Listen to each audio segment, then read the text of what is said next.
အားလုံးမင်္ဂလာပါဗျအခုကျွန်တော်တို့ရောက်က14ချိန်ကျွန်တော်တို့ဒီ line ကိုအကြိုက်တူရင်မိတ်ဆွေတို့ကန်ဆန့်ကြည့်ဖို့ဗျာနော်ကျွန်တော်တို့ဒီနှစ်ဦးမှာ9နောက်ပိတ်နဲ့ပရိငါ9နောက်ပိတ်နဲ့ပရိငါ9နောက်ပိတ်နဲ့ပရိငါပရိငါ3ချက်လူရ9အပိတ်3ချက်နဲ့ပရိငါ3ချက်ရအဲ့ဒီ3ချက်ရိုက်ပြီးတော့အဲ့ဒီ9နောက်ပိတ်ကနောက်တစ်နှစ်ကျော်မှာကျွန်တော်တို့ဒီပရိကိုနောက်တစ်ခါကျွန်တော်တို့ဒုတိယတစ်ခါ9နောက်ပိတ်နဲ့ပရိငါအဲ့ဒီ9နောက်ပိတ်ကနောက်တစ်နှစ်ကျော်မှာပရိကိုအခုကျွန်တော်တို့တတိယတစ်ခါ9နောက်ပိတ်နဲ့ပရိငါအဲ့ဒီ9နောက်ပိတ်ကနောက်တစ်နှစ်ကျော်ကျွန်တော်တို့ဒီနေရာမှာပရိကိုတစ်ခွက်ကိုကန်ဆန့်ကြည့်မယ်ပေါ့ဗျာနော်ကျွန်တော်တို့အဲ့ဒီ line က9နောက်ပိတ်နဲ့ပရိငါအဲ့ဒီပရိငါနှစ်ထဲမှာကျွန်တော်တို့9ထိပ်စီနဲ့10ပရိဒုတိယတစ်ခါက9နောက်ပိတ်နဲ့ပရိငါနှစ်ထဲ9ထိပ်စီနဲ့10ပရိဒုတိယတစ်ခွက်တတိယတစ်ခွက်ကကျွန်တော်တို့9ထိပ်စီနဲ့ပရိငါအဲ့ဒီနှစ်ထဲကျွန်တော်တို့9ထိပ်စီနဲ့10ပရိ9ထိပ်10ပရိ9ထိပ်10ပရိ9ထိပ်10ပရိအဲ့ဒီ10ပရိတို့3ချက်ရအဲ့ဒီ10ပရိတွေကသူကဘယ်ကလာတဲ့အထောက်တဲဆိုရင်ပထမဆုံးတစ်ခါကကျွန်တော်တို့9နောက်ပိတ်နဲ့ပရိငါရဲ့သူ့ရဲ့ဒီဘက်တစ်နှစ်ထဲကျွန်တော်တို့10ထိပ်စီတစ်ချက်အဲ့ဒီ10ထိပ်စီက10ထိပ်စီရဲ့နောက်တစ်နှစ်2ဦး5ပရိအဲ့ဒီ5ပရိက5ထိပ်ဒီ10ထိပ်က10ပရိလို့တစ်ချက်ရနောက်တော့တစ်ခါကျွန်တော်တို့ဒုတိယတစ်ခါကအခုကျွန်တော်တို့2ဦးမှာ9နောက်ပိတ်နဲ့ပရိငါသူ့ရဲ့ဒီဘက်နှစ်ထဲ10ထိပ်စီဒုတိယတစ်ချက်ရအဲ့ဒီ10ထိပ်စီက10ထိပ်စီရဲ့နောက်တစ်နှစ်2ဦးမှာ9နောက်ပိတ်နဲ့ပရိငါအဲ့ဒီပရိငါကကျွန်တော်တို့5ထိပ်ဒီ10ထိပ်စီက10ပရိ5ထိပ်စီနဲ့10ပရိလို့ရနောက်တစ်ခါကျွန်တော်တို့တတိယတစ်ခါက9နောက်ပိတ်နဲ့ပရိငါသူ့ရဲ့ဒီဘက်နှစ်ထဲ9နောက်ပိတ်နဲ့ပရိငါသူ့ရဲ့ဒီဘက်နှစ်ထဲတတိယတစ်ခါ10ထိပ်စီလို့ရအဲ့ဒီ10ထိပ်စီရဲ့နောက်တစ်နှစ်ထဲ2ဦးမှာ5ပရိအဲ့ဒီ5ပရိက5ထိပ်ဒီ10ထိပ်က10ပရိလို့ရအဲ့ဒီ10ပရိကို3ချက်ရအဲ့ဒီ10ပရိလို့3ချက်ရိုက်တဲ့သူ့ရဲ့အောက်ပထမဆုံး5ထိပ်စီနဲ့10ပရိရဲ့အောက်5ထိပ်ဒုတိယတစ်ခါ5ထိပ်စီနဲ့10ပရိရဲ့အောက်4ထိပ်တတိယတစ်ခါ5ထိပ်စီနဲ့10ပရိအောက်မှာ3ထိပ်5ထိပ်4ထိပ်3ထိပ်စီနီယာတွင်းပြီးတော့အဲ့ဒီ5ထိပ်4ထိပ်3ထိပ်ကိုပထမဆုံးတစ်ခါ2ဦးမှာ9နောက်ပိတ်နဲ့ပရိငါရဲ့နောက်တစ်နှစ်ထဲအဲ့ဒီ5ထိပ်ကကျွန်တော်တို့10ထိပ်စီနဲ့5ပရိလို့ရ10ထိပ်စီနဲ့10ပေါင်း5လို့ရအဲ့ဒီ10ထိပ်စီနဲ့10ပေါင်း5လို့ရတဲ့အကြောင်းရင်းကဒီ5ထိပ်နဲ့10ပရိက10ထိပ်သူ့ရဲ့အောက်က5ထိပ်က10ပေါင်း5 10ထိပ်စီနဲ့10ပေါင်း5လို့ရိုက်တဲ့သူ့ရဲ့ဒီဘက်ရင်ဆိုင်မှာပရိကိုအဲ့ဒီပရိကိုကကျွန်တော်တို့2ဦးက9နောက်ပိတ်နဲ့ပရိငါအဲ့ဒီ9နောက်ပိတ်ကနောက်တစ်နှစ်ကျော်ပရိကိုလို့ရနောက်တော့တစ်ခါကျွန်တော်တို့ဒုတိယတစ်ခါကကျွန်တော်တို့2ဦးမှာ9နောက်ပိတ်နဲ့ပရိငါရဲ့နောက်တစ်နှစ်ထဲမှာကျွန်တော်တို့10ထိပ်စီနဲ့10ပေါင်း4အဲ့ဒီ10ထိပ်စီနဲ့10ပေါင်း4ကဒုတိယတစ်ခါဒီ10ပရိက10ထိပ်သူ့ရဲ့အောက်က4ထိပ်က10ပေါင်း4 10ထိပ်စီနဲ့10ပေါင်း4ရဲ့ရင်ဆိုင်မှာကျွန်တော်တို့ပရိကိုလို့တစ်ခါထရိုက်အဲ့ဒီပရိကိုက2ဦးက9နောက်ပိတ်နဲ့ပရိငါအဲ့ဒီ9နောက်ပိတ်ကနောက်တစ်နှစ်ကျော်ပရိကိုလို့ရနောက်တစ်ခါကျွန်တော်တို့တတိယတစ်ခါကကျွန်တော်တို့9နောက်ပိတ်နဲ့ပရိငါနောက်တစ်နှစ်ထဲကျွန်တော်တို့10ထိပ်စီနဲ့10ပေါင်း3 10ထိပ်စီနဲ့10ပေါင်း3အဲ့ဒီ10ထိပ်စီကစောစောကကျွန်တော်တို့ဒီ10ပရိအဲ့ဒီ10ပရိက10ထိပ်သူ့ရဲ့ဒီ10ပရိက10ထိပ်သူ့ရဲ့အောက်က3ထိပ်က10ပေါင်း3 10ထိပ်စီနဲ့10ပေါင်း3လို့ရိုက်တဲ့သူ့ရဲ့ဒီဘက်ရင်ဆိုင်မှာပရိကိုအဲ့ဒီပရိကိုကိုရိုက်တဲ့အခါသူကဘယ်လိုရိုက်တယ်လဲဆိုရင်အခုကျွန်တော်တို့10ထိပ်စီရဲ့10ပေါင်း5သူ့ရဲ့တပွဲကျော်မှာကျွန်တော်တို့2ပရိလို့ထောက်အဲ့ဒီ2ပရိရဲ့တပွဲကျော်မှာ10ထိပ်စီနဲ့10ပေါင်း5ရဲ့ရင်ဆိုင်မှာပရိကို နောက်တစ်ခါကျွန်တော်တို့ဒုတိယတစ်ခါကျွန်တော်တို့ရှစ်ထိပ်စီးနဲ့ရှီပေါင်း4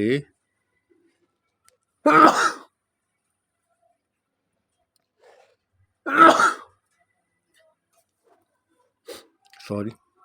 ကျွန်တော်ရှစ်ထိပ်စီးနဲ့ရှီပေါင်း4သူ့ရဲ့ရှစ်ထိပ်စီးနဲ့ရှီပေါင်း4သူ့ရဲ့တပွဲကျော်မှာကျွန်တော်တို့နှစ်ပရိတ်လို့ထောက်အဲ့ဒီနှစ်ပရိတ်ရဲ့တပွဲကျော်မှာရှစ်ထိပ်စီးနဲ့ရှီပေါင်း4သူ့ရဲ့ဒီဘက်ရင်တိုင်းမှာကျွန်တော်တို့ပရိတ်ကိုတစ်ခွက်နောက်တစ်ခါကျွန်တော်တို့တတိယတစ်ခါကကျွန်တော်တို့ရှစ်ထိပ်စီးနဲ့ရှီပေါင်း3သူ့ရဲ့တပွဲကျော်မှာနှစ်ပရိတ်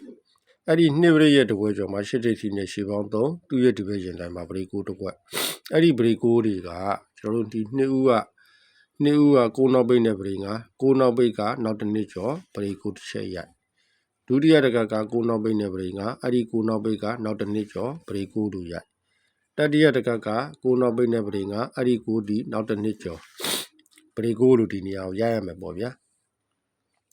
အဲ့ဒီသောကကျွန်တော်ပြောထောက်ပြီးခဲ့တဲ့ဒီနှစ်ပရိတ်ရဲ့တပွဲကျော်ရှီပေါင်း9နှစ်ပရိတ်ရဲ့တပွဲကျော်ရှီပေါင်း4နှစ်ပရိတ်ရဲ့တပွဲကျော်မှာရှီပေါင်း3အဲ့ဒီနှစ်ပရိတ်တွေကလည်း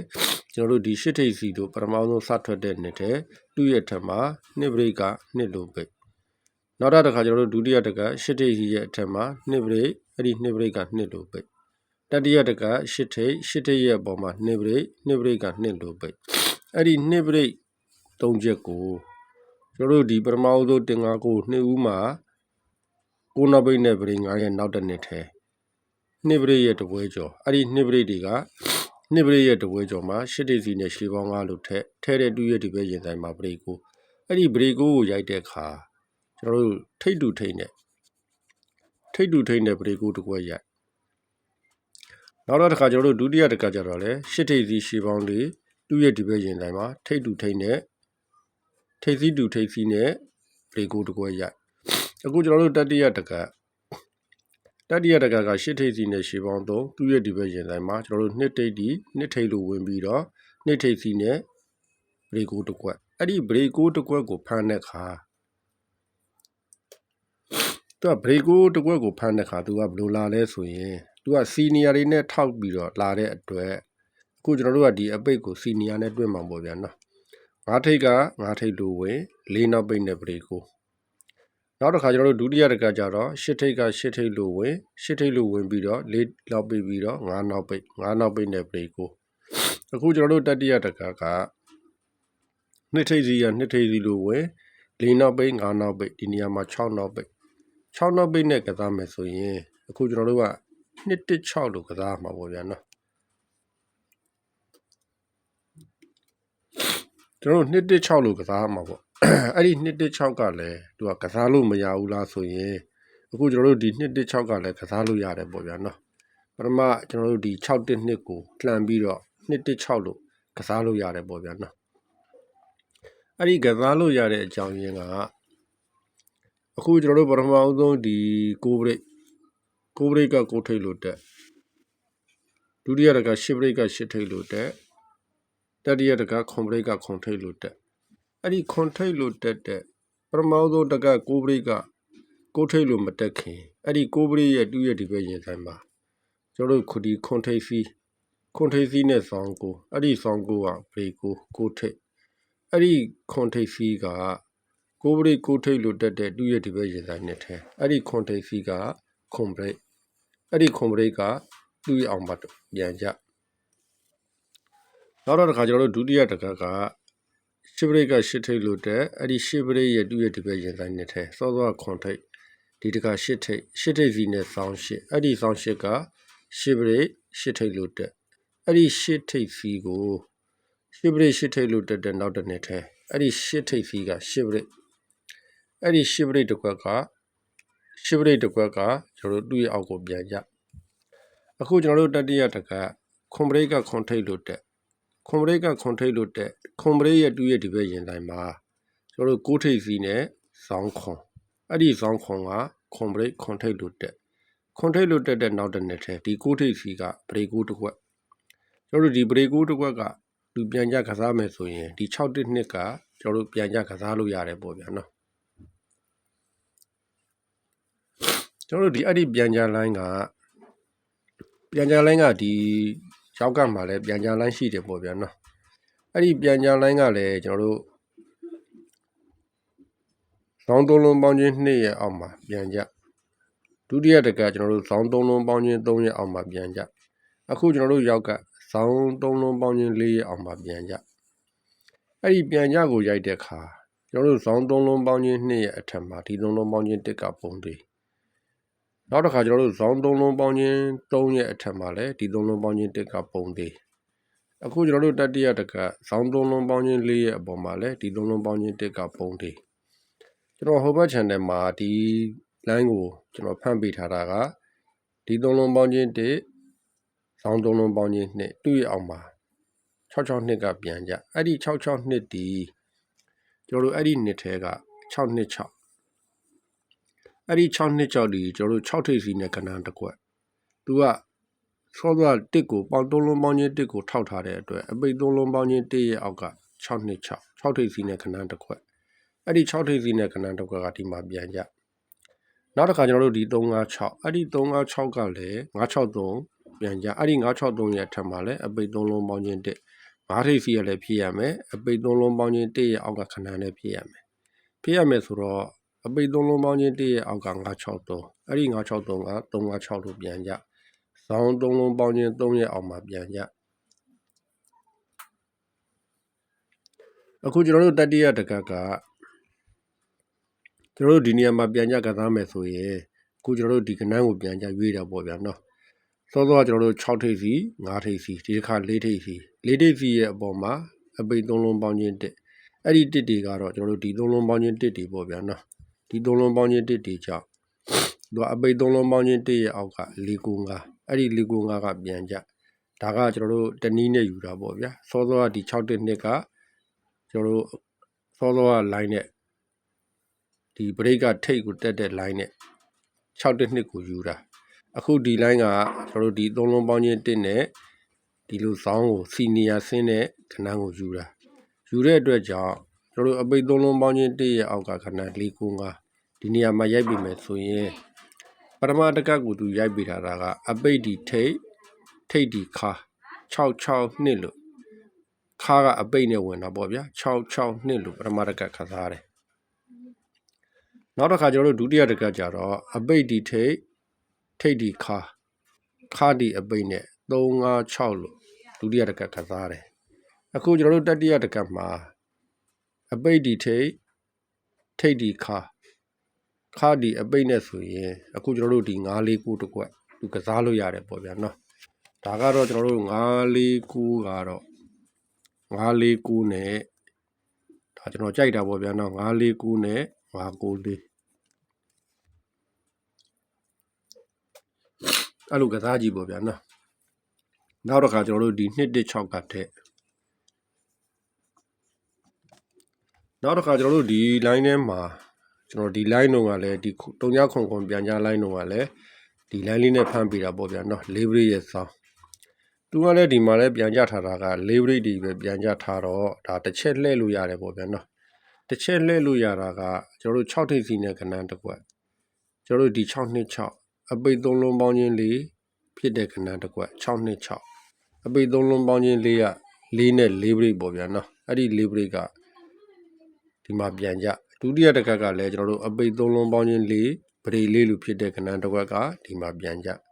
အခုကျွန်တော်တို့ရောက်ကမှလည်းအပိတ်3လုံးပေါင်းချင်း4လို့ဖြစ်တာဒီ963တစ်ခွက်ပေါ့ဗျာနော်နောက်တစ်ခါကျွန်တော်တို့936 369 694 942 429 290ဒီ990ကြီးကတော့3ကမ်းမြောက်ကစားခြင်းလဲကစားပေါ့ဗျာနော်ကျွန်တော်တို့ဒီ963 653ပဲရွေးတယ်ပေါ့ဗျာနော်အပိတ်3လုံးပေါင်းချင်း4လို့ဖြစ်တာဒီနှစ်ကွက်ရှိတယ်ပေါ့ဗျာနော်အဲ့နှစ်ကွက်ထဲကနေမှကျွန်တော်653တစ်ကွက်ကိုရွေးပေးတယ်ပေါ့ဗျာနော်အဲ့ဒီ၄ကွက်ကိုမိတ်ဆွေတို့ကန်ဆန့်ကြည့်ပေါ့ဗျာနော်